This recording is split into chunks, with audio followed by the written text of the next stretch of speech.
Hey, it's Brian here from Tracks in the Box. Most of the time on this channel, we're going to look at software to make good tracks sound great.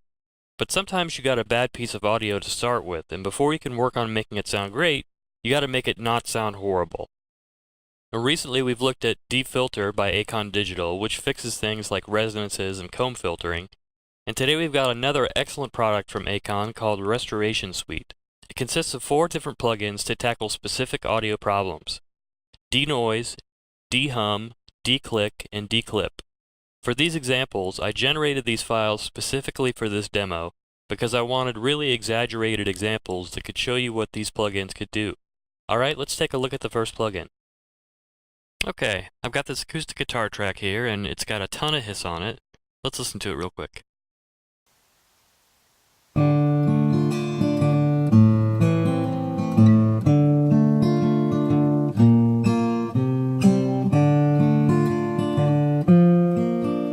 No good, but let's see what denoise can do with it.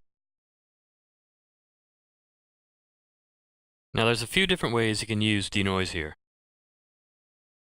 One is learn from noise. You select that option here if you've got some isolated noise. Let me loop that real quick. And you let the noise play. After you let the noise play for a few seconds, you click on Freeze Noise Profile, and it will remember what the noise is and remove only that from the audio, leaving the rest of it intact. So let's just let it go.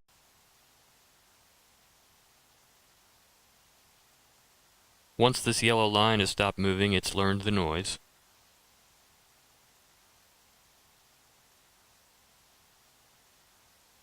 Okay.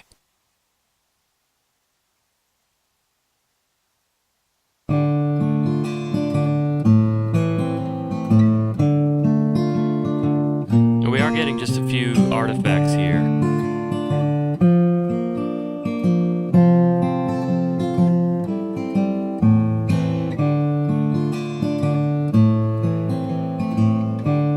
Because the noise reduction is cutting into the guitar a little bit.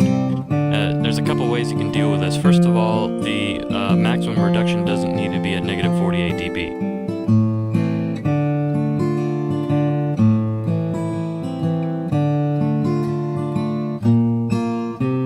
There's still a little noise creeping in around the transient, so I'm going to adjust the attack and release a little.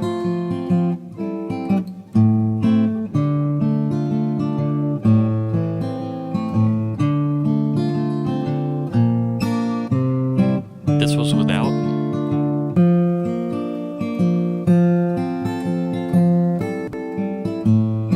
And with.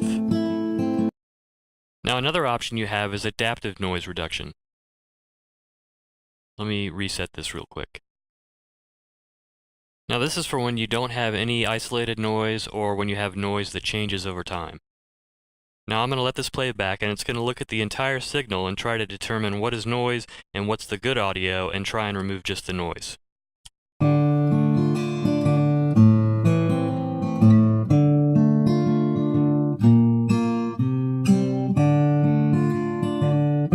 Again, I'm going to bring the release down a little.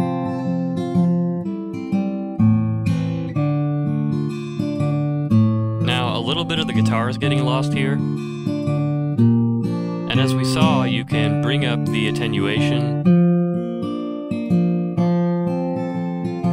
And that helps. Or you can bring the reduction down, which also helps, but it also lets more of the noise start to creep through.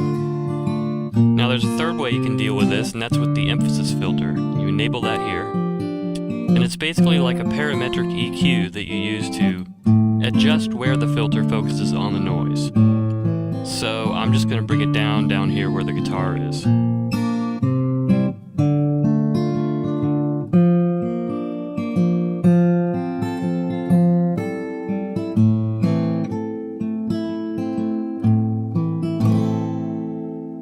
Beautiful. Now here I've got a piano track with some hum on it. You're never going to run into hum this bad in real life, but let's see what dehum can do with it anyway. Here's what it sounds like.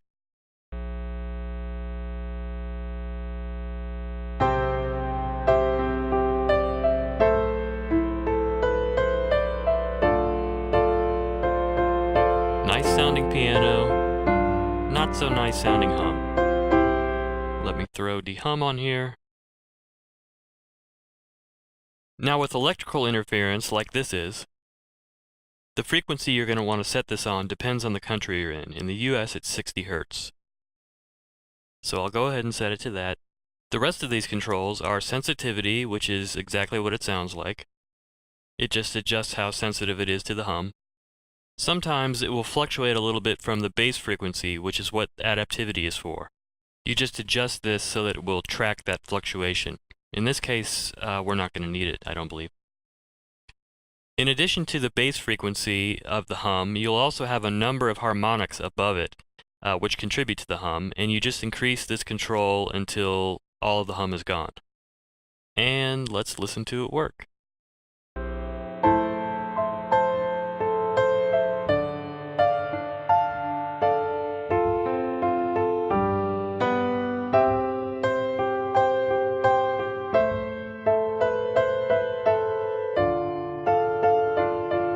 This is without.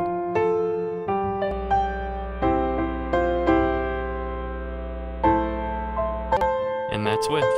It's like magic. For this example, I've got a string quartet with some vinyl clicks and crackles. So let's listen to that.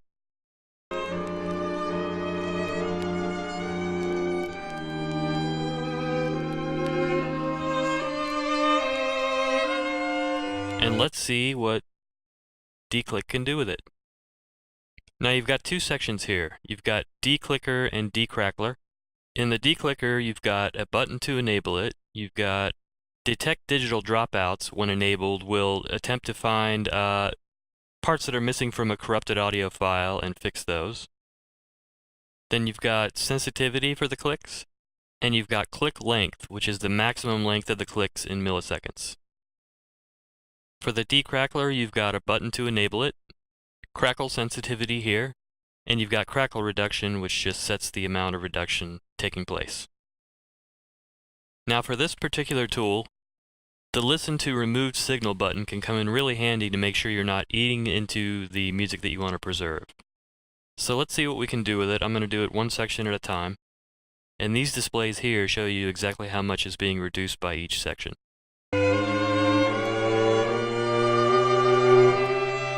I'm going to engage this just to make sure I'm not cutting into the music.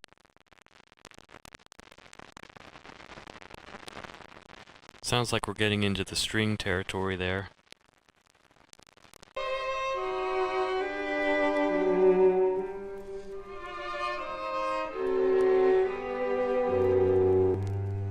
This is before and after. Let's see if we can do a little bit more with D-crackler.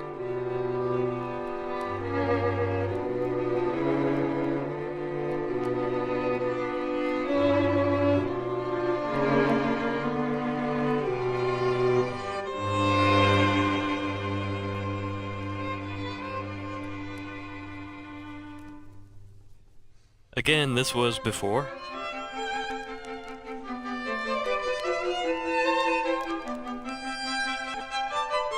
It makes a huge difference with just a few tweaks.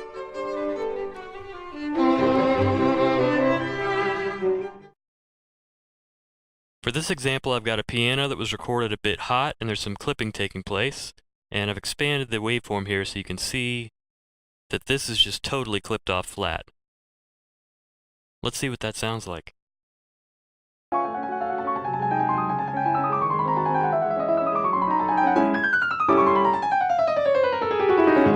You can hear that crispy, crackling clipping going on there.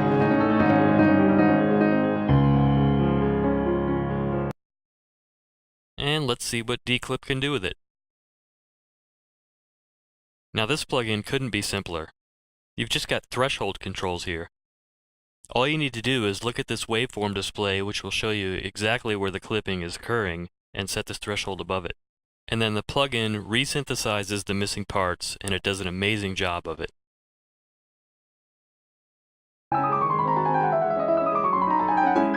See, you can see here where the clipping is happening.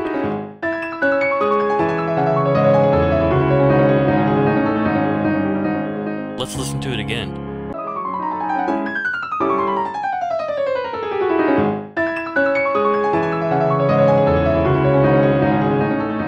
listen to it again without declip.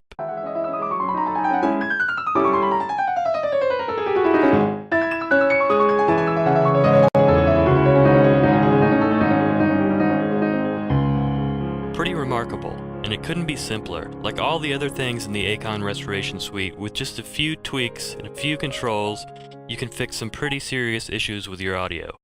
I couldn't recommend it highly enough.